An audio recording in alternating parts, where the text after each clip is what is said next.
오늘 우리 찬양대에 김예선 선생님이 프랑스의 작곡가 세자르 프랑크의 생명의 양식을 불러주셨습니다.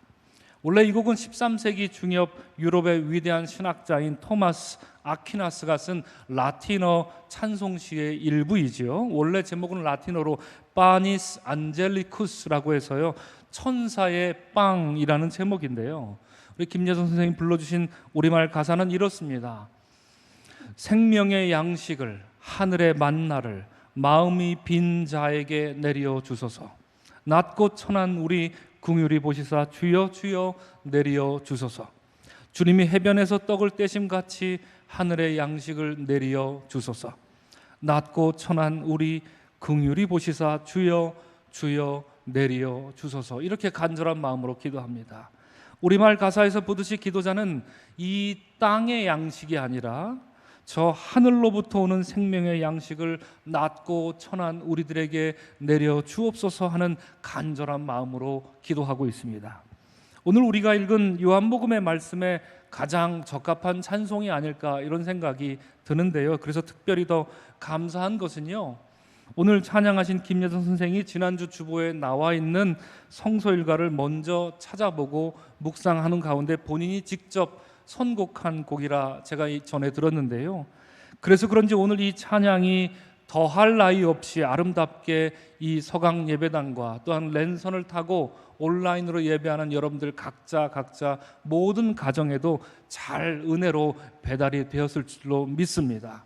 우리 다시 한번 김예선 선생과 또 반주하신 분들에게 우리 특별한 감사의 말씀을 드리고 싶습니다. 지난주 설교를 통해서 우리는 요한복음이 전하는 오병이어 기적 사건에 대해서 나누었지요. 예수님께서는 그 누구도 거들떠보지 않았던 그 수많은 군중들을 친히 불쌍히 여겨 주셨습니다. 그들을 거두어 주셨습니다. 그들을 풍성히 먹이시면서 만왕의 왕으로 모습을 비로소 드러내 주셨던 사건을 우리가 살펴보았습니다. 그런데 우리가 살펴봤듯이 여러분, 그 군중들은 그런 예수님에게 자신의 욕심을 투영했었다, 제가 그 말씀을 드린 기억이 납니다. 그래서 성경은 말하기를 그 군중들이 예수님을 억지로 왕으로 삼고자 했다, 이렇게 말하고 있습니다. 이런 이유로 인해 예수님께서는 쓸쓸히 홀로 산으로 떠나시게 된 것을 우리가 지난주에 함께 말씀을 통해서 나누었습니다. 우리 사랑하는 성도 여러분, 지난주에 이어서 여러분들을 다시 한번 축복하고 권면하고 싶습니다. 우리는 예수님을 왕으로 모셔야 합니다. 결코 우리가 그분을 억지로 붙잡아다가 왕으로 삼으려 해서는 안 될 것입니다. 그저 겸손히 왕의 명령에 순복하고 그분의 은혜로운 통치 아래서 겸손히 살아가는 우리 모두가 되어야 하겠습니다. 오늘 본문은 그 지난주 말씀에 이어지는 내용입니다. 6장 16절에서 23절까지 말씀을 여러분 나중에라도 찾아 읽어보시면 그 사이에 어떤 일이 일어났는지를 알 수 있을 것입니다. 예수님이 우리가 잘 알듯이 물 위를 걸어서 제자들에게 가신 바로 그 사건이 그 사이에 나와 있습니다. 그리고 결론적으로 지금 예수님과 제자들은 다시 배를 타고 건너편 가버나움 해변가에 가 계신 것입니다. 내용상으로 보면 예수님께서는 자신을 왕으로 삼고자 했던 그 군중들에게 잡히지 않으려고 거의 도망치듯이 빠져나온 것으로 보입니다. 여러분 22절을 잠깐 한번 봐주십시오. 22절을 잠깐 봐주시면 예수님 일행이 이제 보이지 않는 것이죠. 그러자 군중들은 마치 탐정이라도 된 것 마냥 어디로 갔을지 막 추측을 하고 있습니다. 아마 이랬을 것입니다. 분명히 배가 두 척이 있었는데 지금 한 척밖에 안 남았단 말이지. 누가 배를 타고 간 거지? 예수가? 아니 제자들이? 어디로 갔을까? 갈 데가 뭐 뻔하지 뭐. 가버나움 아니겠어? 이렇게 자기들끼리 수군수군 거렸을 것입니다. 이리저리 머리를 굴려가면서 예수 일행을 찾고 있었을 것입니다. 그러다가 오늘 본문 24절로부터 시작하는데요, 24절이 말하는 것처럼 드디어 그 군중들은 배를 타고 가버나움으로 향합니다. 아마도 뛰어봤자 벼룩이지 하는 심상으로 예수님 일행이 거기 있을 확률이 제일 높다고 판단했기 때문일 것입니다. 그들의 판단은 옳았습니다. 여러분, 아니나 다를까 가버나움에 도착하자 예수님 일행이 거기에 있었던 것입니다. 그러더니 무리 중 어떤 이가 다짜고짜 예수님께 이렇게 묻습니다. 라삐여, 여기 언제 오셨나이까? 라고 말하고 있습니다. 여러분, 이 물음이, 이 말이 어떻게 들리시나요? 라삐여, 여기 언제 오셨나이까? 이 물음이 어떻게 들리십니까? 여러분, 이 물음을 어떻게 읽으셨습니까? 예수님을 간절히 찾으려던 그리움이라든가 애타는 마음이 이 물음 속에서 느껴지시나요? 아니면 다소 불만을 토로하고 있는 것처럼 들리시나요? 어떠신가요? 모르긴 몰라도 뭔가 못마땅한 표정과 목소리가 저는 저절로 그려지더라고요. 여러분 기억하시지요? 지금 예수님을 찾고 있는 무리들은 예수님을 무엇으로 삼고자 했었던 사람들이었지요? 왕으로 삼고자 했던 사람들이었습니다. 여러분, 왕으로 삼고자 했었다. 그게 정말로 마음에서 우러나오는 그 충심이었다면 이제 가버나움에서 예수님을 찾게 됐으니 예수님을 뭐라고 부르는 게 맞습니까? 랍비가 아니라 뭐라고 부르는 게 맞습니까? 왕이시여라고 불러야죠. 그렇죠. 왕이시여, 언제 여기 오셨나이까? 라고 하면서 무릎 꿇고 폼이라도 좀 잡는 게 맞지 않았겠습니까? 만약에 그것이 충심이었다면 말입니다. 그렇지만 그들은 그렇지가 않았습니다. 그저 유대인 선생에게 일상적으로 붙이는 평범한 호칭, 곧 랍비어라고 예수님을 부르고 있었습니다. 이것은 무엇을 의미하겠습니까? 심사가 뒤틀어진 것입니다. 그냥 고분고분 자기들이 왕으로 삼아주려 할 때 못 이기는 척 왕노릇이나 하면 될 일이지 뭐가 그리 고상해서 갑자기 어디론가 사라져버리더니 고작 여기 가버나움에서야 모습을 드러냈냐는 추궁이 그 물음 속에 담겨 있었습니다. 해서 이제 그들에게는 왕이고 뭐고 없습니다. 그냥 적당히 랍비어 하면서 형식적으로는 예의를 갖추는 것 같지만 속으로는 윽박지를 듯 부르는 것이었습니다. 그런데 여러분 한번 생각해 보신 적 있으신가요? 이 사람들은 왜 예수님을 이렇게 집착하면서 찾으러 다녔을까요? 예수님을 다시 찾아서 이들이 하고 싶었던 일이 과연 무엇이었을까요? 한번 생각해 보신 적이 있으신가요? 우리가 잘 아는 초대교회 교부였던 성 어거스틴은 그들이 이렇게 예수님을 찾아다녔던 이유는 그 오병이어 기적을 재현하길 원했기 때문이었다, 이렇게 추측합니다. 즉 다시금 그들을 앉으라 하고 배불리 먹여주기를 원했기 때문에 그토록 예수님을 추적하듯이 마치 탐정처럼 찾아 나섰을 거라, 이렇게 어거스틴은 추측하고 있습니다. 합리적인 추측입니다. 어거스틴의 말을 듣고 보니 정말 그랬을 것만 같습니다. 여러분, 이어령 선생님이라고 아시지요? 가히 한국의 지성을 대표하는 분이십니다. 이어령 선생님은 뒤늦게 회심하고 대략 한 10년 한 15년 전쯤에 기독교인이 되신 분으로 알고 있습니다. 그분의 책을 보면 오늘날 기독교가 마치 아라비안 나이트에 나오는 마법의 램프처럼 하나님을 믿는다고 꼬집어 말하는 대목이 나옵니다. 이렇게 말합니다. 하나님이 우리의 머슴인가요? 만약 이런 하나님을 원하는 거라면 차라리 알라딘의 램프를 구하세요 라고 이어령 선생님이 꼬집어 말한 적이 있습니다. 선생님의 말에 비추어 보면 오늘 본문의 무리들은 마치 예수님을 요술 램프 속에 살고 있는 지니처럼 여겼을 거란 말입니다. 문지르면 나와야 되고요, 요구하면 들어줘야 하는 존재로 예수님을 부리려 했다는 말입니다. 지난주에 말씀드린 것처럼 예수님에게 자기들의 욕심을 투영하고자 했던 것이고요, 그 욕심을 채우기 위해서, 다시 채우기 위해서 예수님이 필요하기에 예수님을 찾아 나섰다라는 이런 해석이 되는 것입니다. 이처럼 사심과 탐욕만이 가득했던 저 군중들의 속내를 예수님은 이미 간파하셨을 것입니다. 그래서 산으로 가셨다가 그래서 다시 가버나움으로 오셨습니다. 그런데 여러분, 만약 제가 예수님이었다면 이렇게 사냥감이라도 쫓는 듯이 다가오는 사람들의 말에 응대하고 싶지 않았을 것만 같습니다. 뭐라고 저에게 말을 걸어와도 저는 그 말에 대답하고 싶지가 않을 것만 같습니다. 더 이상 말도 통하지 않을 사람들에게 시간을 낭비하고 싶지 않을 것만 같습니다. 하지만 우리 주님은 이런 무리들과의 대화를 피하지 않으셨습니다. 그래서 26절부터 저들과의 대화를 이어가시는데요. 여러분, 오늘 본문에 나와 있는 이 짧은 대화는요, 오늘 우리가 함께 읽은 이 말씀은요, 너무나도 불편하고도 예수님 입장에서는 참으로 힘겨운 대화였습니다. 차라리 벽에다 대고 말하는 것이 더 낫겠다 싶을 정도로 알아듣지 못하는 저들에게 예수님께서는 끝까지 인내를 포기하지 않으시고 응대해 주고 계신데 참으로 힘겹게만 보입니다. 26절과 27절에서 예수께서는 저 유명한 말로 그들에게 응대하십니다. 한번 찾아보시고 눈으로 따라봐 주시기 바랍니다. 내가 진실로 진실로 너희에게 이르노니 너희가 나를 찾는 것은 표적을 본 까닭이 아니요 떡을 먹고 배부른 까닭이로다. 썩을 양식을 위하여 일하지 말고 영생하도록 있는 양식을 위하여 하라 말씀하십니다. 아멘. 제가 전반부만 다시 한번 읽어드리겠습니다. 내가 진실로 진실로 너희에게 이르노니 너희가 나를 찾는 것은 표적을 본 까닭이 아니요 떡을 먹고 배부른 까닭이로다. 이렇게 말씀하십니다.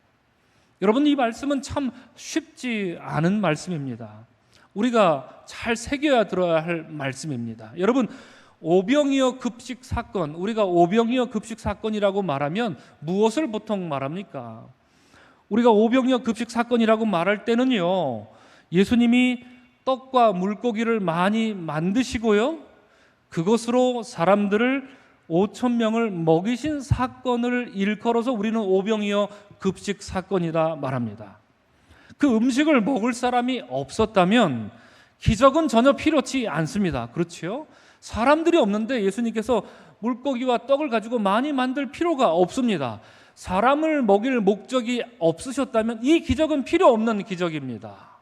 그러므로 우리가 말씀을 오병이어 급식 사건이라고 얘기할 때는 떡을 만드신 것과 사람들을 먹이신 것, 이 두 가지를 같이 일컬어서 하나로서 오병이어 급식 사건이라고 부르는 것이죠. 그런데 예수님은 이 말씀을 가만히 들여다보시면 이 사건을 둘로 나눠서 말씀하고 있습니다. 26절을 보시면 예수님께서는 떡과 물고기를 풍성히 만드신 것을 표적 이렇게 지칭하시는데 이것과 그들을 배불리 먹이신 것을 구분해서 말씀하십니다. 여러분, 표적이라고 하는 말은요, 히라보로 세메이온이라고 하고요, 영어로는 사인이라고 이렇게 번역됩니다. 일반적으로 우리말로 치자면, 이해하기 쉽게 설명하면 표지판을 상상하시면 됩니다. 여러분, 길가에 있는 표지판들을 한번 생각해 보십시오. 표지판들은 어떤 역할을 하던가요, 여러분? 어느 방향으로 갈지, 어디서 속도를 얼만큼 내야 할지, 줄여야 할지, 그리고 국회의사당에서 서강교회를 가려면 어느 한강 다리를 건너야 하는지 운전자들을 위해서 이런 정보들을 표지판에 적어 놓습니다. 그리고 운전자들은요, 그 표지판을 이용해서 최종 목적지를 향해 나아갑니다. 그런데 만약 사람들이 그 표지판에 적혀 있는 것을 지키지 않는다면 그 표지판 자체는요, 여러분, 그저 길가에 세워져 있는 쓸모없는 구조물에 불과합니다. 오병이어 급식 기적 사건이 그랬다는 얘기입니다, 여러분. 예수님은 오병이어로 사람들을 배불리 먹여주심으로 그들로 하여금 예수님 당신이 누군지 알려주려 하셨던 것입니다. 광야에서 내려주신 만나도 하루만 지나면 썩어버리듯이 오병이어도 결국 썩을 양식에 불과한 것이지요. 그것 자체로는 여러분 길가에 세워져 있는 표지판에 불과한 것입니다.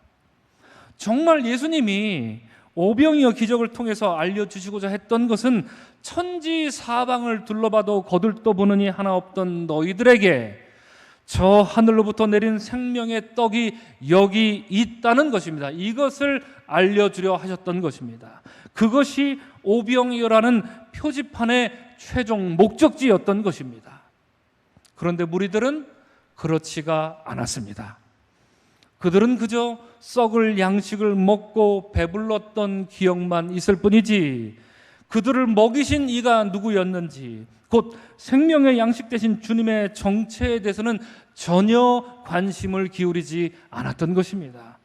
표지판에는 최종 목적지가 마포구 동막로 127번지 서강교회라고 분명히 적혀 있었는데 그들은 여의도만 뱅글뱅글 돌고 있는 형국이었다 하는 얘기입니다. 여러분, 그런데 점입가경이었던 것은 30절과 31절에서 드러납니다. 30절을 보시면 무리들은 자기들이 보고 믿을 수 있도록 표적을 보여달라고 또 요구를 하고 있습니다. 급식 기적을 한 번 더 보여달라는 요구였을 것입니다. 그러니까 저들은 여러분 사실상 예수님을 이어령 선생님 말 맞다나 알라딘의 요술 램프 속에 살고 있는 진이로 여긴 것이 맞습니다. 그러더니 31절에서는 마치 빈정대듯이 그것도 성경을 인용해 가면서 모세는 광야에서 만나를 줬다는데 당신은 우리에게 무엇을 줄 수 있느냐고 이렇게 비아냥되고 있는 모습으로 읽힙니다. 아마도 짝다리라도 짚었을 것만 같습니다. 모세는 만나를 줬다는데 너는 우리에게 뭘 줄 수 있겠느냐, 이렇게 성경을 인용해 가며 예수님 앞에 비아냥되고 있는 말을 서슴없이 내던지고 있었습니다. 사랑하는 성도 여러분, 여러분들이 만약에 예수님 입장이라면 이런 말을 듣고 어떤 기분이 들겠습니까? 오병이어의 그 놀라운 표적을 통해서 바로 어제, 오래된 일도 아닙니다. 바로 어제 배불리 먹고 12바구니가 남을 정도로 풍성한 광야의 식탁을 경험했던 사람들이 고작 하루 만에 잊어버립니다. 예수님의 은혜와 긍휼하심을 입은 사건을 두고서 자기들 마음대로 이렇게 뒤집고 저렇게 뒤집고 있었던 것입니다. 사랑하는 성도 여러분, 그래서 그런지 종교개혁가 마틴 루터는 이 본문, 요한복음 6장에 나오는 이 본문에 나오는 무리들을 그저 먹고 마시는 것밖에 관심 없는 거칠고 조잡한 사람들, 이렇게 혹평을 한 적이 있습니다. 제 말이 아니라 마틴 루터의 말이 그렇습니다. 그저 먹고 마시는 것밖에 관심 없는 거칠고 조잡한 사람들, 이렇게 말한 적이 있는데요, 슬프지만 그 말이 그렇게 크게 틀린 것 같지는 않게 들립니다. 사도 바울이 즐겨 사용했던 용어를 빌려서 말씀드리면 그들은 영적인 것에는 전혀 관심이 없었고 그저 육에 속한 사람들 뿐이었습니다. 사랑하는 성도 여러분, 그러나 예수께서는 설사 마틴 루터가 그저 먹고 마시는 것밖에 관심 없는 거칠고 조잡한 사람들이라 말했지만 예수께서는 이 사람들, 곧 저 디베랴 광야에서 만난 5,000명의 죄인들을 포기하지 않으셨습니다. 내치지 않으셨습니다. 오히려 자신의 정체를 친히 밝혀주시면서 저 아름답고도 신비한 말씀으로 저들을 새롭게 권면하고 있습니다. 35절의 말씀이 그러합니다. 우리 다 같이 한 목소리로, 우리 가정에서 예배드리시는 분들도 35절의 말씀을 찾아서 우리 함께 큰 목소리로 함께 읽으면 좋겠습니다. 다 같이 읽겠습니다. 시작. 예수께서 이르시되 나는 생명의 떡이니 내게 오는 자는 결코 줄이지 아니할 터이요 나를 믿는 자는 영원히 목마르지 아니하리라. 아멘. 우리 천천히 다시 한번 조금 더 크게 간절한 마음을 담아서 생명의 양식 되신 예수님에 대한 고백을 다시 한번 드리도록 하겠습니다. 시작. 예수께서 이르시되 나는 생명의 떡이니 내게 오는 자는 결코 줄이지 아니할 터이요 나를 믿는 자는 영원히 목마르지 아니하리라. 아멘. 아멘. 사랑하는 여러분, 이 말씀은 우리 모두를 향한 주님의 축복입니다. 생명의 양식 되신 주께서 죄인된 우리도 먹여주신다, 오늘 우리에게 말씀해 주십니다. 우리 중 누구 한 사람도 빠짐없이 이 생명의 양식을 받아 먹으시기를 주님의 이름으로 축원을 드립니다. 여러분, 주님은 말씀하셨습니다. 35절에서 말씀하셨습니다. 나는 생명의 떡이다. 헬라어로 읽어드리면 이렇습니다. 에고 에이미 호 아르토스 테스 조에스, 이런 말입니다. 여러분, 신약 성경 헬라어에는 생명을 나타내는 단어가 세 가지가 있습니다. 첫째는 푸시케라는 말입니다. 여러분, 단어를 기억하실 필요는 없지만 의미는 좀 기억하시면 좋을 것 같습니다. 첫째는 푸시케라는 말이 신약 성경의 생명이라고 줄곧 번역이 됩니다. 이 단어는 성경에서 보통 목숨으로 번역됩니다. 생명은 생명인데 우리 육체를 유지시켜주는 생명을 뜻합니다. 그래서 이 푸시케가 없으면 사람은 죽습니다. 푸시케가 없으면 육체도 끝나기 때문에 이 푸시케는 굉장히 중요한 생명임에 틀림이 없습니다. 그러나 이 생명은 우리가 추구하는 생명이 아닙니다. 우리 인간은 영원히 이 땅에서 영원히 죽지 않고 사는 그런 꿈을 꾸는 것이 아닙니다. 생명의 떡이신 예수께서 주시는 생명은 이러한 생명이 아닌 것입니다. 둘째로 히라보 성경에 나오는 두 번째 생명이라는 단어는 비오스라는 단어가 있습니다. 이 비오스라는 단어는 영어 단어로 바이올로지, 이런 바이오, 이런 영어 단어가 나중에 된 그런 말의 어원이 되는데요. 비오스라고 하는 이 말은 성경에서 줄곧 생활이라든가 혹은 심지어 생활비 또는 살림살이, 이렇게 번역되는 단어입니다. 생명은 생명인데 이 세상을 살아나가는 동안에 필요한 생명을 뜻하는 단어라는 말이죠. 여러분, 마가복음 12장에서 한 과부가 드린 2렙돈의 헌금을 일컬어서 예수님께서 뭐라 말씀하셨죠? 그가 생활비 전부를 넣었다 말씀하실 때 그 생활비가 곧 비오스, 곧 생명입니다. 예수님은 그가 자신의 생명을 넣은 것과 같다라는 그런 말씀으로 그녀를 축복해 주셨던 것입니다. 또한 요한일서 2장에 보시면 육신의 정력과 안목의 정력과 그리고 무엇이죠? 이생의 자랑을 멀리하라, 성경은 그렇게 말하고 있는데요. 여기서 이생이라고 하는 말이 바로 비오스, 이 두 번째 생명이라는 단어입니다. 그래서 세번역 성경은 이생의 자랑을 이렇게 번역합니다. 세상 살림에 대한 자랑, 이렇게 번역합니다. 세상 살림살이 그거 늘었다고, 그거 많아졌다고 자랑하지 말라, 그렇게 말하고 있는 것이지요. 여러분, 이 또한 생활비, 살림살이, 이 또한 우리에게는 꼭 필요한 생명이 분명합니다. 그러나 생명의 떡이신 예수께서 주시는 생명이 고작 이것과 같을 수는 없습니다. 마지막 세 번째, 신약 성경에 나오는 생명으로 번역되는 단어가 있습니다. 조에라고 합니다. 이 말은 특별히 요한복음에서 반짝반짝 빛이 납니다. 요한복음에서 특별히 많이 사용이 됩니다.